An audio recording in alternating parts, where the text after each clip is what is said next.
오늘 저희에게 주시는 말씀은 레위기 6장 1절로 7절까지 말씀입니다. 우리 함께 일어나셔서 같이 한 절씩 교독하도록 하겠습니다. 제가 먼저 읽겠습니다. 여호와께서 모세에게 말씀하여 이르시되 누구든지 여호와께 신실하지 못하여 범죄하되 곧 이웃이 맡긴 물건이나 전당물을 속이거나 또 부자거나 착취하고도 사실을 부인하거나 남의 잃은 물건을 줍고도 사실을 부인하여 거짓 맹세하는 등 사람이 이 모든 일 중에 하나라도 행하여 범죄하면 이는 죄를 범하였고 죄가 있는 자니 그 훔친 것이나 착취한 것이나 같은 것이나 잃은 물건을 준 것이나 그 거짓 맹세한 모든 물건을 돌려보내되 곧 그 본래 물건의 5분의 1을 더하여 돌려보낼 것이니 그 죄가 드러나는 날에 그 임자에게 줄 것이요 그는 또 그 속은 재물을 여호와께 가져갈 것이니 곧 내가 지정한 상치대로 양떼 중 흠없는 수량을 속은 재물을 위하여 제사장에게로 요구할 것이요. 다 함께 읽겠습니다. 제사장은 여호와 앞에서 그를 위하여 속죄한즉 그는 무슨 허물이든지 사함을 받으리라. 아멘. 여러분 중에서 혹시 평생 이 친구는 나와 평생 친구 할 사람이다 라고 생각을 했는데 혹시 사이가 좋아지지 않아 가지고 불편하게 혹시 지내는 그러한 친구가 있는지 모르겠습니다. 꼭 친구뿐만 아니라 우리 주변에 우리 가족 중에 그럴 수도 있고 또 형제라든가 우리 친척 중에도 얼마든지 이러한 일은 발생할 수가 있습니다. 정말 그런데 언젠가 정말 친한 친구가 있었다고 합니다. 근데 그 친한 친구 사이에 오해가 생겼는지 크게 다투고 싸우다가 그만 한 친구가 다른 친구를 폭행을 해가지고 이가 부러지고 팔다리가 부러지고 갈비뼈가 부러지는 이러한 큰 사건이 발생을 했습니다. 그래서 그 매를 맞은 친구는 결국은 병원에 입원을 하게 되었습니다. 이 일로 인해서 어떤 결과가 벌어졌겠습니까? 그 친구를 때린 그 사람은 경찰에 붙잡혀가게 되었고 결국은 재판 끝에 징역 3년이라고 하는 형벌을 받게 되었습니다. 그리고 평생 친구라고 생각했던 그 두 친구 간의 사이는 이제는 원수 관계로 변하고 말았습니다. 그리고 폭행을 한 친구는 비록 감옥에 갇혀 있으면서 그 마음속에는 또 큰 죄책감을 느끼게 되었고 그리고 주변 사람들에게 큰 고통과 충격을 그렇게 가져다 주게 되었습니다. 그리고 병원에 입원한 친구에게는 어떤 일이 발생했겠습니까? 병원비를 부담해야 되는 이런 일이 생겼고 또 병원에 입원함으로 인해서 직장을 다닐 수가 없었기 때문에 그 경제적인 손실이 이제 발생을 하게 되었습니다.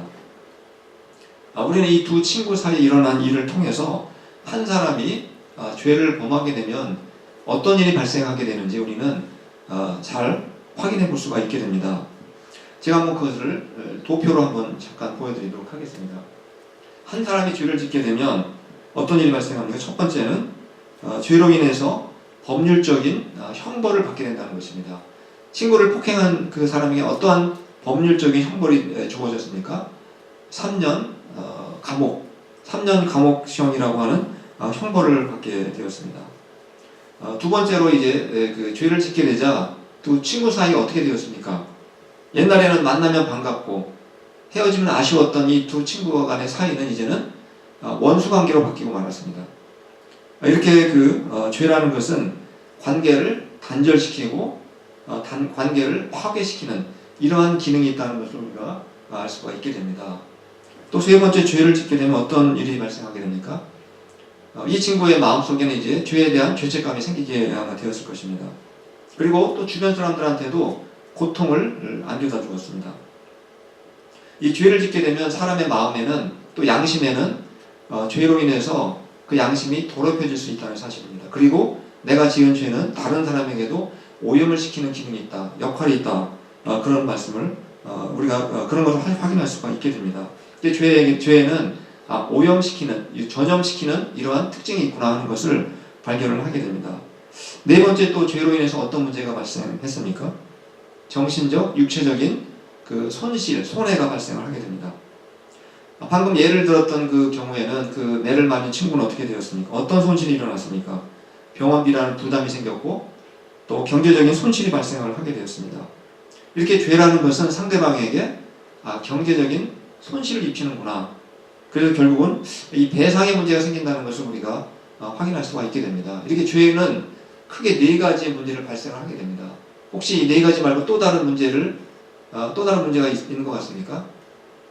이 네 가지가 아마 대략 죄가 일으키는 모든 문제들을 종합을 했다라고 이렇게 생각을 합니다.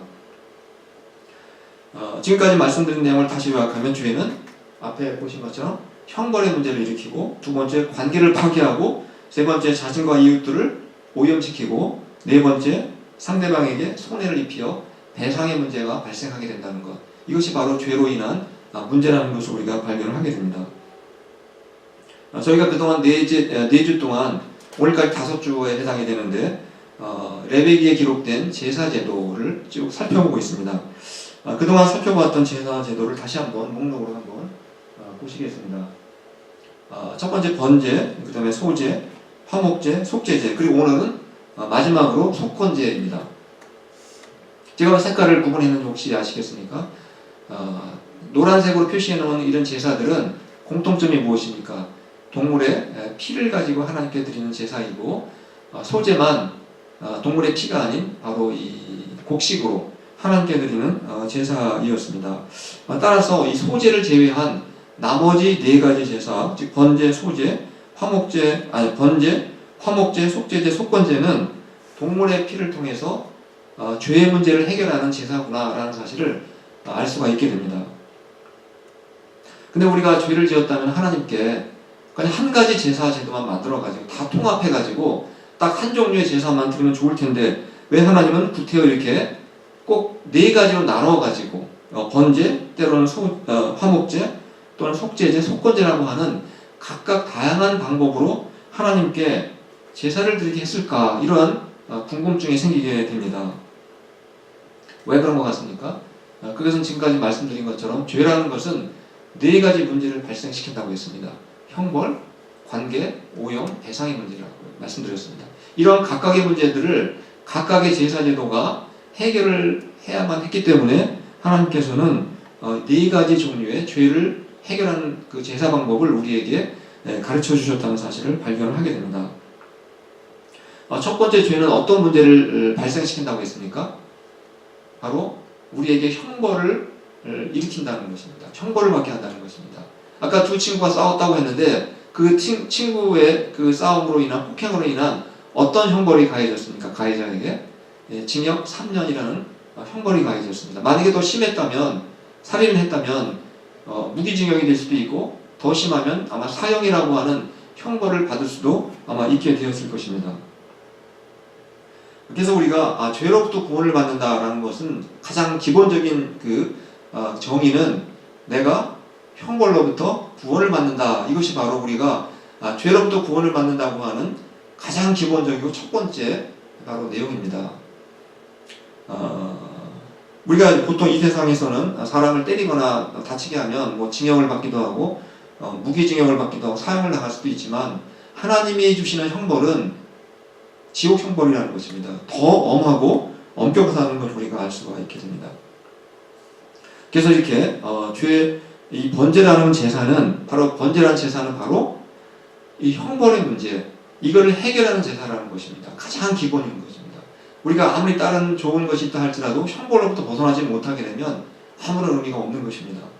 그래서 하나님은 흠이 없는 제물인 이 번제물을 통해서 내 대신, 이 번제물이 대신 하나님의 진노와 형벌을 받음으로 인해서 나는 죄로 인한 형벌로부터 벗어나게 된다는 것을 우리에게 가르쳐주고 있습니다.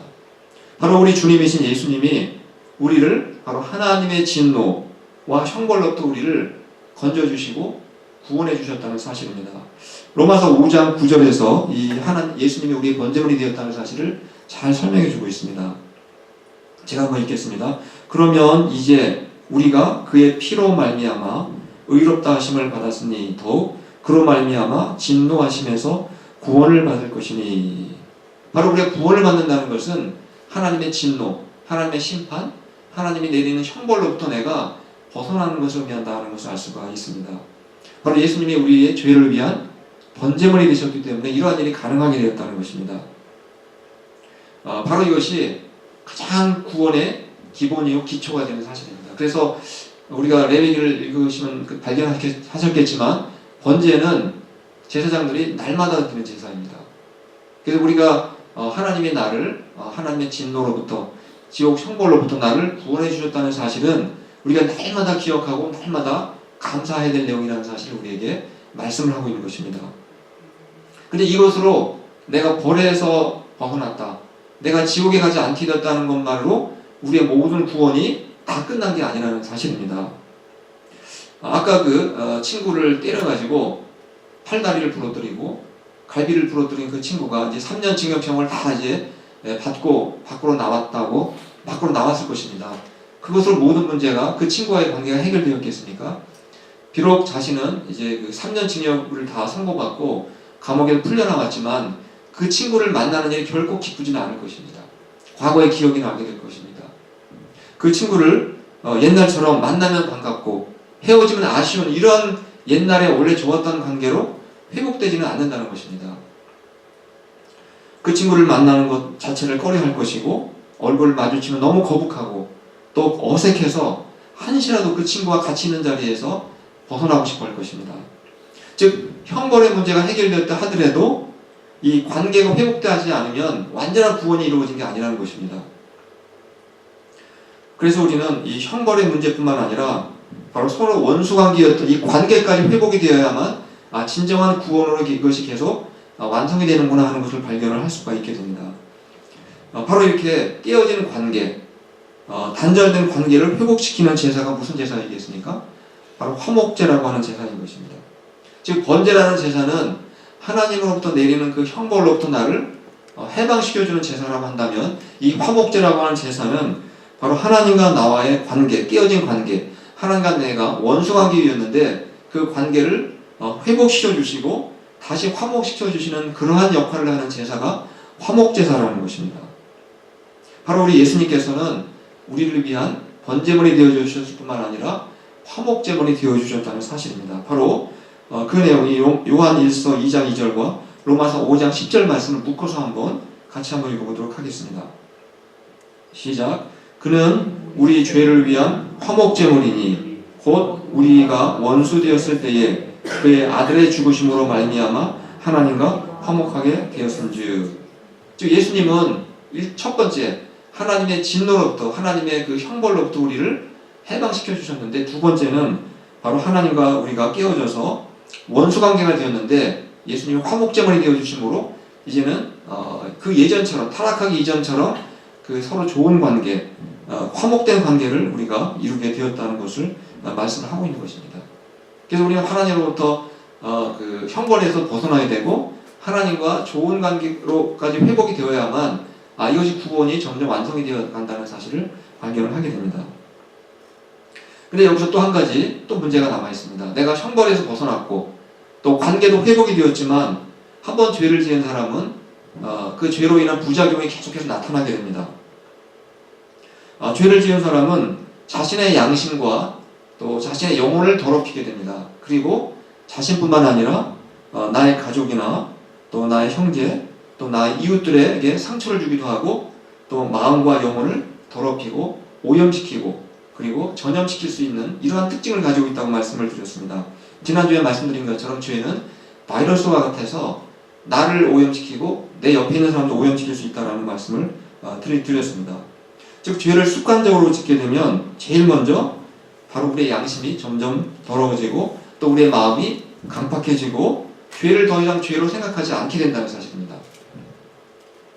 그래서 우리가 죄로 인한 형벌에서도 벗어났고 또 깨어진 관계도 회복되었다 할지라도 한 가지 남은 문제, 즉 더러워진 내 양심과 내 마음이 다시 깨끗해지지 않으면 또 다른 죄를 또 지을 수가 있다는 것입니다. 우리가 보통 아침에 일어나면 여러분 매일마다 하는 게 무엇입니까?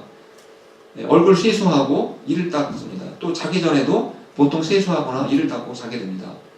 그것은 날마다 우리가 살아가면서 우리의 몸에, 얼굴에 또 이에 계속 더러운 오염물질이 끼기 때문에 매일 씻어야 되는 것입니다. 마찬가지로 우리가 하나님의 형벌로부터 벗어났고 또 하나님과 관계가 회복되었다 할지라도 날마다 내 영혼에 계속해서 오염되는 이 세상으로부터 다가오는 그 모든 그 죄를 씻기 위해서 하나님 앞에 노력해야 한다는 사실입니다. 바로 우리의 양심과 우리의 영혼과 우리의 마음을 더러워진 마음을 깨끗하게 씻어내는 그 제사가 무슨 제사이겠습니까? 그게 바로 속죄제라는 것입니다. 바로 이 속죄제는 죄로 인한 오염의 문제 그리고 전염의 문제를 해결하는 바로 그러한 제사라는 사실을 알 수가 있습니다. 그래서 속죄제라는 제사가 나올 때마다 씻는다라는 말, 정결하게 한다는 말이 계속해서 뒤따라오는 것을 우리가 성경을 읽다 보면 발견할 수가 있게 됩니다. 근데 이 속죄제의 경우 번제와 또 화목제에 어떤 차이점이 있다고 말씀드렸습니까? 속죄제가 다른 제사와의 차이점은 자기가 지은 죄를 자백하고 회개하는 과정이 반드시 따라야 한다라는 말씀을 드렸습니다. 단순히 죄를 세탁하는 것이 아니라 죄를 미워하고 다시는 죄를 짓지 않겠다고 하는 이 강한 결단을 포함하는 것이 바로 속죄제라고 말씀을 드렸습니다. 지금까지 우리가 세 가지 제사를 살펴보았습니다. 번제는 하나님으로부터 나에게 임할 그 형벌로부터 내가 벗어나는 제사이고, 화목제는 하나님과 나와의 깨어진 관계를 회복하는 제사이고, 속죄제는 더러워진 내 영혼, 내 마음, 또 나의 정신을 깨끗하게 거룩하게 씻어내는 바로 이러한 제사가 속죄제다, 이런 말씀을 드렸습니다. 이 속죄제물이 되신다는 예수님이 그 피가 속죄제물이 되신다는 것은 신약성경 곳곳에 아주 자주 언급되어 있습니다. 특별히 요한일서 1장 9절 말씀을 한번 보시겠습니다. 제가 한번 읽어드리겠습니다. 만일 우리가 우리 죄를 자백하면 그는 미쁘시고 의로우사 우리 죄를 사하시며 우리를 모든 불의에서 깨끗하게 하실 것이요. 마치 구약의 속죄제처럼 오늘날 우리도 예수님의 십자가의 피를 의지해서 우리 죄를 자백하고 회개할 때 바로 우리 속죄제물 되시는 예수님의 피가 우리의 양심과 우리의 마음과 영혼과 우리 행실을 깨끗하고 거룩하게 씻어주신다. 여기서도 역시 깨끗하게라는 말이 이렇게 사용되는 것을 알 수가 있게 됩니다. 이렇게 지금까지 이 각각의 제사는 그 죄로 인해서 발생하는 각각의 문제를 어떻게 해결하는지 이것을 우리에게 잘 보여주고 있습니다. 지금까지 말씀드린 것처럼 번제는 죄로 인한 형벌의 문제를 해결하고, 잠깐 도표를 다시 한번 정리해서 보여드리도록 하겠습니다. 바로 번제는 형벌의 문제를 해결해 주는 것입니다. 형벌로부터 우리를 구원해 주는 제사입니다. 두 번째 화목제는 죄로 인해서 발생한 깨어진 관계, 단절된 관계를 다시 회복해서 화목시켜 주는 제사라는 것입니다. 속죄제는 죄로 인해서 더러워진 오염된 내 영혼을 깨끗하게 씻어내는 제사라고 말씀드렸고, 그래서 속죄제는 보통 정결제, 영어 성경으로 보면 purification 이렇게 보통 번역이 되어 있습니다. 그래서 정결제라고 이렇게 씻어내는 제사 이렇게 보통 기록되어 있기도 합니다. 그런데 죄로 인해서 아까 네 가지 문제가 발생한다고 했습니다. 이제 마지막 또 다른 문제가 나와 있습니다. 무엇입니까? 바로 배상에 관한 문제입니다. 아까 두 친구가 싸워가지고 폭행을 해가지고 그 친구의 다리가 부러지고 팔이 부러지고 갈비뼈가 부러져서 병원에 입원했다고 했습니다. 따라 어떤 문제가 발생한다고 했습니까? 병원비에 대한 부담이 생겼고, 또 직장을 못 다니니까 만약에 3달, 4달 못 다녔다면 월급을 못 받을 거 아닙니까? 경제적인 손실이 분명히 발생을 했을 것입니다. 따라서 그 친구를 때린 사람과 또 맞은 친구 사이에 모든 문제들이 완전하게 해결되려면 세 가지만으로는 안 되는 것입니다. 마지막 이 배상 문제까지 해결이 되어야만 100% 해결되는 것입니다. 즉 친구가 병원비를 못 내서 부담을 갖고 있고 경제적인 손실을 입었기 때문에 그 때린 친구가 이제 나와서 나 제발 용서해줘 이렇게 말로만은 용서가 되지 않는다는 것입니다. 반드시 진정한 용서를 바란다면 그 친구에게 찾아가서 어떻게 한다는 것입니까? 입원비를 대주고 그리고 경제적인 손실까지 다 갚아주어야만 비로소 용서와 화해가 가능하다는 것입니다. 이게 바로 마지막 하나님께서 우리가 드려야 되는 바로 제사, 속건제의 내용이라는 사실입니다. 바로 오늘 이제 읽었던 본문이 바로 이 속건제에 관한 이런 배상과 관련된 제사라는 사실입니다. 그럼 이 성경에는 속건제를 언제 드려야 되는지 우리가 한번 레위기 5장 15절 말씀을 한번 확인해 보겠습니다. 제가 한번 읽어드리겠습니다. 누구든지 여호와의 성물에 대하여 부지 중에 범죄하였으면 여호와께 속건제를 드리되, 즉 속건제를 드려야 되는 첫 번째 그 경우를 우리에게 말씀하고 있습니다. 여호와의 성물은 어떤 의미라고 했습니까? 하나님께 드린 모든 예물을 보통 여호와의 성물이라고 보통 얘기합니다. 오늘 우리가 하나님께 헌금을 드리듯이 그 당시에도 하나님께 예물을 드렸습니다. 주로 동물, 제사로 동물을 드렸고, 또 때로는 곡식을 하나님께 추수한 곡식의 곡물을 매달 또는 절기 때마다 또는 매년 한 번씩 그 중에 일부를 또는 10분의 1을 떼어서 하나님께 제물로 예물로 바쳤습니다. 우리가 오늘 이제 하나님께 헌금을 드리고 나면 드리기 전까지는 누구 것입니까? 내 것이지만 일단 드리고 나면 하나님의 것이 되는 것입니다. 그래서 어떤 사람들은 헌금을 드리고 나서 나중에 찾아가는 사람도 있다고 합니다. 큰 교회 경우에는. 만약에 그렇다면 그것은 사실은 자기 것을 가져간 게 아니라 하나님의 것을 훔친 거나 똑같은 결과가 온다는 것입니다. 바로 여호와의 성물을 대하여 범죄하였다는 것은 하나님께 이미 드린 것을 다시 내가 빼앗거나 또는 훔치거나 또는 하나님께 드린 그 제물을 내가 제사장만 먹어야 되는데 일반 백성이 와서 그걸 먹었을 경우를 바로 성물을 범했다, 이렇게 보통 성경에서는 표현을 하고 있습니다. 하나님의 것을 빼앗았기 때문에 당연히 누구에게 손해가 간 것입니까? 하나님께 피해를 준 겁니다. 하나님께 손실을 입힌 것입니다. 그래서 하나님께 입힌 손실을 갚아야 되는 것입니다. 그래서 속건제를 어떤 식으로 드리게 되는지 그 방법을 레위기 5장 15절에서 16절 말씀을 한번 보시겠습니다. 제가 한번 읽겠습니다. 흠 없는 순양을 양떼 중에서 끌어다가 속건제로 드려서 성물에 대한 잘못을 보상하되 그것에 5분의 1을 더하여 제사장에게 줄 것이요, 제사장은 그 속건제의 순양으로 그를 위하여 속죄한 즉 그가 사함을 받으리라. 속건제를 드리는 기본적인 방법은 다른 제사와 별 차이가 없습니다. 동물을 잡아서 피를 하나님께 뿌리는 그런 과정을 거치게 됩니다. 근데 근본적인 차이점이 무엇입니까? 일단은 제물은 순양 하나로 통일되어 있습니다. 뭐 복잡하게 양, 염소, 소 이런 구분이 없이 그냥 순양으로 드리면 되었습니다. 그런데 거기에 다른 제사와 근본적인 차이점이 무엇입니까? 하나님께 손해를 입혔으면 보상을 해야 된다는 겁니다. 제물뿐만 아니라 5분의 1, 즉 20%의 가치를 더한 만큼의 제물을 하나님께 드려야만 비로소 자기가 지은 죄에 대한 속죄, 즉 용서가 이루어지게 된다, 이렇게 말씀을 하고 있습니다. 이렇게 하나님께 그냥 염소만 갖다 바치면서 용서해달라고 해서 용서가 되는 것이 아니고 보상까지, 즉 배상을 해야만 용서를 받는다는 것입니다. 그렇게 배상하지 않고 제사 드리는 그 제사와 예배는 하나님께 연락이 되지 않고 하나님께 받지 않으시고 또 그 죄도 용서받지 못하게 된다는 것을 우리에게 말씀을 하고 있는 것입니다. 이렇게 속건제를 드리는 경우를 레위기에서는 첫 번째 경우는 어떤 경우입니까? 여호와의 성물을 범했을 때. 두 번째 경우가 또 있습니다. 레위기 6장 2절로 3절 말씀을 한번 보시겠습니다.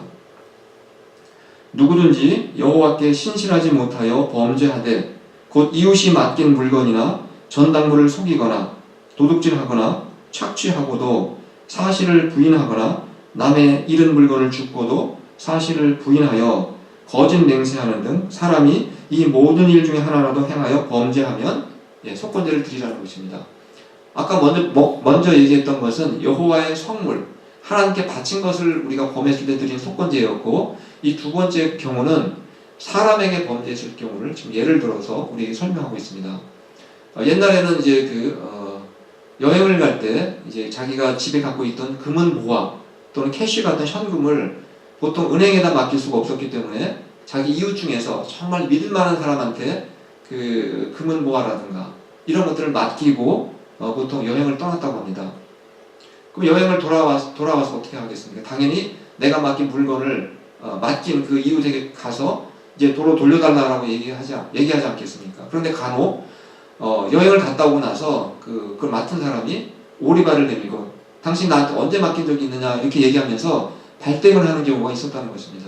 바로 그러한 경우 속건제를 드려야 한다. 그 죄가 드러났을 때. 또 어떤 경우입니까? 전당물을 맡겨놨더니 전당물을 몰래 다 써버리고 횡령했다든가 또 도둑질, 남 몰래 다른 사람의 물건을 손을 대서 훔쳤다든가, 또 어떤 경우입니까? 착취. 이것은 보통 내가 누군가 노동자, 사람을 이제 고용을 했는데 월급을 제때 주지 않는다든가, 또 떼먹는다든가 하면은 그것도 역시 속건제를 들어야 되는 죄라는 것입니다. 그리고 남의 잃은 물건을 주었으면 본인에게 되돌려줘야 되는데 자기가 도로 삭복한다든가 이런 경우에도 그 죄가 드러나게 되면 반드시 속건제를 드려야 된다, 이렇게 말씀을 하고 있습니다. 구체적으로 그러면 속건제를 보통 어떻게 드려야 되겠습니까? 보통은 기본적으로 순양을 가지고 와야 됩니다. 그런데 그것만으로 해결되는 것이 아니었습니다. 레위기 6장 5절 말씀을 우리 한번 같이 읽어보겠습니다. 시작. 그 거짓 맹세한 모든 물건을 돌려보내되 곧 그 본래 물건의 5분의 1을 더하여 돌려보낼 것이니 그 죄가 드러나는 날에 그 임자에게 줄 것이요. 속건제를 드리는 첫 번째 단계는 무엇입니까? 원래 물건을 원주인에게 다 돌려주라. 요즘 말로 하면 원금을 다 일단 갚으라는 것입니다. 그 다음 단계는 무엇입니까? 원금의 5분의 1 퍼센티지를 하면은 20%의 이자가 아니라 보상금입니다. 배상금을 더해서 갚아야 된다, 이렇게 두 번째 단계를 말씀하고 있습니다. 세 번째는 그리고 나서 순양을 속건제물로 가지고 와서 하나님께 제사를 드려라는 것입니다. 그렇게 해야만 죄가 용서를 받는다, 이렇게 말씀을 하고 있습니다. 속건제의 핵심이 결국은 무엇입니까? 금전적인 손실을 입히게 되면 반드시 배상을 해야만 죄가 용서를 받는다는 것입니다. 그래서 속건제를 보통 어떻게 부른다고 했습니까? 배상제. 아까 속죄제는 정결제라고 부른다면 속건제는 보통 배상제, 이렇게 부르게 됩니다. 이렇게 내가 어떤 죄를 짓게 되었을 때 상대방에게 입힌 상처와 손실까지 배상을 해야만 비로소 죄로 인한 모든 문제들이 100% 해결이 된다는 것입니다. 아까 초반에 제가 죄로 인해서 어떤 문제가 발생하는지 4가지를 예를 들어 말씀을 드렸습니다. 혹시 다 기억하시겠습니까? 다시 한번 기억을 되살리기 위해서 다시 한번 보여드리겠습니다. 바로 우리가 죄를 짓게 되면 4가지 문제가 발생한다고 했습니다. 즉 형벌을 받게 되는 것, 두 번째는 관계가 깨어지게 되고, 세 번째 나의 영혼이 더러워지고, 네 번째 배상의 문제가 생긴다, 이렇게 말씀드렸습니다. 그래서 번제라는 제사는 바로 형벌의 문제를 해결해 주는구나, 형벌로부터 나를 구원해 주는 제사이고, 그 다음에 화목제는 깨어진 관계를 화목시켜주는 제사이고, 속죄제는 더러워진 영혼과 내 마음과 정신을 깨끗이 씻어주는 제사이고, 속건제는 마지막 언급한 속건제는 바로 손실이 생겼을 때 그 배상의 문제를 해결하는 제사가 속건제다, 이렇게 지금까지 말씀을 요약해서 우리가 정리할 수가 있습니다. 우리가 신약 성경을 읽다 보면 예수님은 우리의 번제물이 되신다, 또 우리의 화목제물이 되신다, 또 우리의 속죄제물이 되신다라는 언급이 굉장히 자주 나와 있습니다. 그래서 우리는 굉장히 익숙합니다. 예수님은 바로 번제 역할도 하시고 화목제 역할도 하시고 속죄제 역할도 하시지, 이렇게 잘 알고 있습니다. 그런데 여러분 신약 성경을 읽으면서 예수님이 우리의 속건제물이 되신다는 것을 혹시 읽어보신 적 있습니까? 거의 없을 것 같습니다. 그 말 자체가 신약 성경에는 없습니다. 예수님은 과연 속건제물은 아니셨는가? 그렇지 않습니다. 우리가 한번 이사야서에 예수님을 어떻게 설명하고 있는지, 이사야 53장 10절 말씀, 그 유명한 고난장입니다. 거기에 나와 있는 말씀을 같이 한번 읽어보겠습니다. 시작. 여호와께서 그에게 상함을 받게 하시기를 원하사 질거를 당하게 하셨은즉 그의 영혼을 속건제물로 드리기에 이르면. 바로 이사야 53장은 고난장입니다. 즉 이 땅에 메시아가 오실 텐데 그는 고난을 받으실 것이다. 그 메시아가 누구십니까? 예수 그리스도이십니다. 바로 예수 그리스도가 무슨 제물로 지금 표현하고 있습니까? 번제나 속죄제나 화목제라고 말씀하지 않고 속건제물이다, 이렇게 말씀하고 있습니다. 놀랍지 않습니까? 즉 예수님은 바로 죄인들이 하나님께 죄를 지으면 하나님께 갚아야 될 배상금이 생겼는데 그 배상금을 지불하러 오실 속건제물이 되셨다는 것입니다. 근데 그 속건제물을 하나님께 드릴 때 배상금을 뭘로 바친다고 했습니까? 돈이 아니라 예수님의 경우는 자기의 영혼을 속건제물로 드린다는 겁니다. 자기의 목숨을 바로 하나님께 속건제물로 드림으로 인해서 우리의 죄의 문제를 해결해 주러 오신다는 것을 이미 이사야가 예수님 오시기 전에 예언하고 있다는 사실을 우리가 발견을 하게 됩니다. 그래서 신약 성경에는 예수님이 속건제물이 되셨다라는 이 직접적인 표현은 없지만 그 의미를 표현한 구절이 굉장히 많습니다. 그 대표적인 말씀을 한번 고린도전서 6장 19절에서 20절을 통해서 한번 속건제물이라는 걸 어떻게 표현하고 있는지 한번 같이 읽어보겠습니다. 시작. 너희는 너희 자신의 것이 아니라 값으로 산 것이 되었으니 그런즉 너희 몸으로 하나님께 영광을 돌리라. 예수님께서 하나님의 우리를 예수님의 그 속건제물 그 값으로 사셨다는 겁니다. 배상금을 받으셨다는 것입니다. 예수님의 목숨을. 바로 이러한 속건제물은 단어는 없지만 속건제물이 되셨다는 것을 우리에게 명확하게 이렇게 설명을 해주고 있습니다. 예수님도 본인 스스로 말씀하시기를 나는 섬김을 받으러 온 것이 아니라 섬기러 왔으며 내 목숨을 속죄물, 내 목숨을 이제 표현이 랜섬 이렇게 대속물로 드리러 왔다라는 말씀이 있습니다. 바로 속건제물로 우리에게 오셨다는 것을 직접 말씀하시기도 하셨습니다. 그래서 우리는 이렇게 구약 성경에 이 제사 제도를 통해서 예수님이 십자가에서 나를 위해 죽으셨다. 이게 무슨 말인지 막연하고 추상적인 것이 아니라 정말 구체적으로 우리에게 그 의미를 설명해주고 있다는 것입니다. 그래서 우리가 이 구약 성경을 잘 알지 못하게 되면 예수님께서 십자가에 죽으셨다는 그 말씀의 의미가 무엇인지 정확하게 캐치하기가 어려울 수 있다는 사실입니다. 굉장히 막연하고 추상적일 수가 있습니다. 지금 예수님이 우리를 위해서 십자가에서 죽으셨다는 것은 다시 한번 말씀드리면 예수님은 나의 번제물이 되어 주셔가지고 나를 하나님의 진노의 심판에서 형벌로부터 나를 구원해 주셨구나 이런 의미를 포함하고 있는 것입니다. 또 예수님이 나를 위해서 십자가에 죽으셨다는 것은 바로 예수님이 나를 위한 하나님과의 관계를 회복시켜 주시기 위한 화목제물이 되어 주시려고 죽으셨구나 하는 것을 깨닫게 되는 것입니다. 또 예수님이 나를 위해서 십자가에 죽으셨다는 또 다른 의미는 죄로 오염된 내 영혼을 깨끗하게 씻어주시기 위해서 십자가에서 죽으셨구나 이렇게 우리가 깨달을 수가 있게 되는 것입니다. 마지막으로 예수님이 나를 위해서 십자가에 죽으셨다는 것은 바로 예수님이 속건제물이 되어주셔서 내가 갚아야 될 그 배상금, 이 죄값을 대신 갚아주시기 위해서 십자가에서 죽으셨구나. 이 네 가지의 역할이 예수님의 십자가라는 그 하나의 사건 속에 다 담겨 있다는 것입니다. 그렇게 막연하게 그냥 나를 위해 죽으셨지 정도가 아니라는 것입니다. 아주 구체적이고 실제적인 그러한 역할을 하셨다는 것을 우리가 발견을 할 수 있게 됩니다. 저는 이번에 이제 레위기를 통해서 이 제사 시리즈를 한번 말씀도 전하고 저도 한번 깊이 연구를 해야 되겠다라고 생각을 하고 열심히 이 레위기를 한번 공부를 했습니다. 레위기를 이렇게 쭉 연구하고 준비하면서 우리가 받은 이 속죄의 은혜가 정말 얼마나 놀라운지 그리고 얼마나 큰 은혜인지를 제가 다시 한번 깊이 깨닫는 그러한 시간이 저에게 개인적으로 얼마나 큰 은혜가 되었는지 모릅니다. 그리고 오늘 저희가 또 특별히 속건제라는 제사를 통해서 한 가지 더 중요한 사실을 발견하게 됩니다.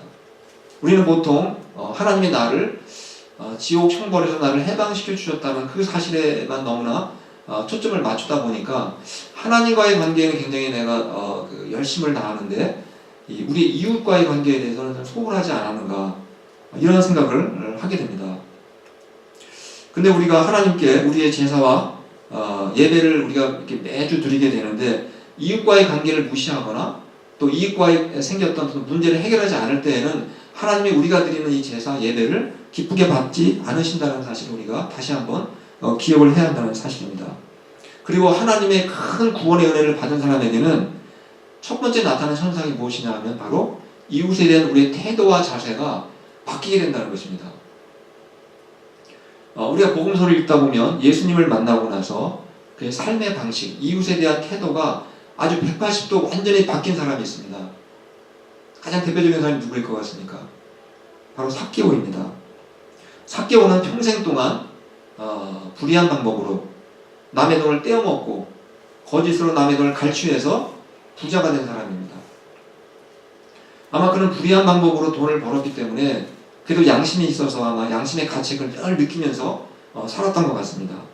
근데 어느 날 예수님이 자기가 살고 있는 동네 여리고를 지나가신다는 소문을 듣게 됩니다. 키가 작다 보니까 예수님을 도저히 볼 수가 없어서 어디에 올라갔습니까?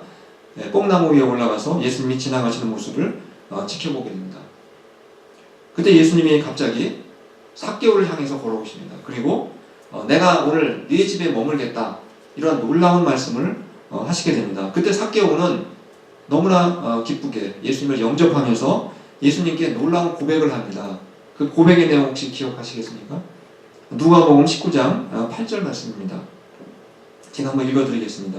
삭개오가 서서 주께 여짜오되 주여 보시옵소서, 내 소유의 절반을 가난한 자들에게 주겠사오며 만일 누구의 것을 속여 빼앗은 일이 있으면 네 갑절이나 갚겠나이다. 삭개오는 예수님을 만나고 예수님을 환영하면서 영접하면서 지금 놀라운 고백을 하고 있는데, 그 고백의 내용이 무엇입니까? 일단 자기가 갖고 있는 재산의 50%는 다 팔아서 가난한 사람들에게 나눠주겠다라고 이렇게 고백을 합니다. 그리고 나머지 50%를 가지고는 그동안 내가 속여서 빼앗은 것에 4배니까 퍼센티지로 하면 몇 퍼센트입니까? 400%의 배상금을, 보상금을 더 보태가지고 다 갚겠다, 이렇게 고백을 한 것입니다. 사실 삭개오는 자기 재산의 절반을 구태여 팔아가지고 가난한 자에게 나눠줄 필요는 없는 것이었습니다. 그리고 구약 성경에 근거하면 400%가 아니라 몇 프로만 보상하면 됩니까? 20%만 보상해도 충분히 자기가 할 일을 다 하는 것입니다. 그런데도 불구하고 이 삭개오는 절반은 가난한 자에게 팔아도 나눠주고 나머지 절반은 400%를 보상금으로, 배상금으로 더 더해가지고 다 갚겠다, 배상하겠다, 이렇게 놀라운 파격적인 선언을 한 것입니다. 이미 이 삭개오는 구약의 속건제라는 이것을 이미 알고 있었을 것이고, 그 속건제를 드리는 마음으로 지금 이런 고백을 했다라고 우리는 볼 수가 있게 됩니다. 이때 예수님이 뭐라고 답변했겠습니까? 400%까지는 할 필요 없어, 20%만 해도 충분해, 이렇게 말씀했겠습니까? 예수님의 대답은 그렇지 않았습니다. 예수님이 어떻게 대답하셨는지 누가복음 19장 9절 말씀 한번 보시겠습니다. 예수께서 이르시되 오늘 구원이 이 집에 이르렀으니 이 사람도 아브라함의 자손임이로다. 예수님은 삭개오, 너야말로 진짜 구원받은 사람이구나, 이렇게 칭찬하시고 그를 인정해 주셨다는 사실을 우리가 발견을 할 수가 있게 됩니다. 우리가 여기서 중요한 원리를 발견을 하게 됩니다. 구원을 받은 사람, 구원의 은혜를 받은 사람에게 나타나는 현상이 바로 이와 같다는 것입니다. 즉, 구원받은 사람은 말로만 사랑을 외치거나 또는 말로만, 입으로만 용서를 외치는 사람이 아니라 이 삭개오처럼 자기가 가진 것을 깨뜨리고 나눔을 실천하는 사람이다. 이러한 것을 우리가 삭개오의 이런 일들을 통해서 발견을 할 수가 있게 됩니다. 물론 우리는 삭개오처럼 다른 사람 물건을 갈취하거나 빼앗진 않았을 것입니다. 다 성실하게 나름대로 우리가 벌어서 우리가 정직하게 돈을 모았을 것입니다. 근데 한번 생각해 보시기 바랍니다. 예수님께서 우리를 위해서 속건제물이 되어주셨다는 사실을 아까 말씀드렸는데, 우리가 예수님이 과연 우리를 대신해서 배상의 책임이 있었습니까? 예수님에게 그럴 의무가 전혀 없으신 분이었습니다. 그럼에도 불구하고 예수님은 우리의 죄를 위한 배상금을, 의무가 없지만 자신의 목숨을 배상물로, 속건제물로 들으셨다는 사실입니다. 바로 우리는 비록 우리가 남의 물건을 갈취한 일은 없다 할지라도 속건제물이 대신 예수님을 본받는 삶을 살아가는 바로 예수님의 제자라는 사실입니다. 그래서 우리는 비록 내가 이웃들에게 그들에게 그러한 삭개오처럼 행동을 안 했다 할지라도 값없이 예수님처럼, 속건제물이 대신 예수님처럼 대가를 바라지 않고 또 설사 정말 밑 빠진 독에 물 붓는 그러한 경우를 할지라도 우리가 나눔과 실천을, 섬김을 실천하는 이러한 삶을 살아야 한다는 것을 우리에게 보여주시고 있다는 사실을 우리가 발견할 수 있게 됩니다.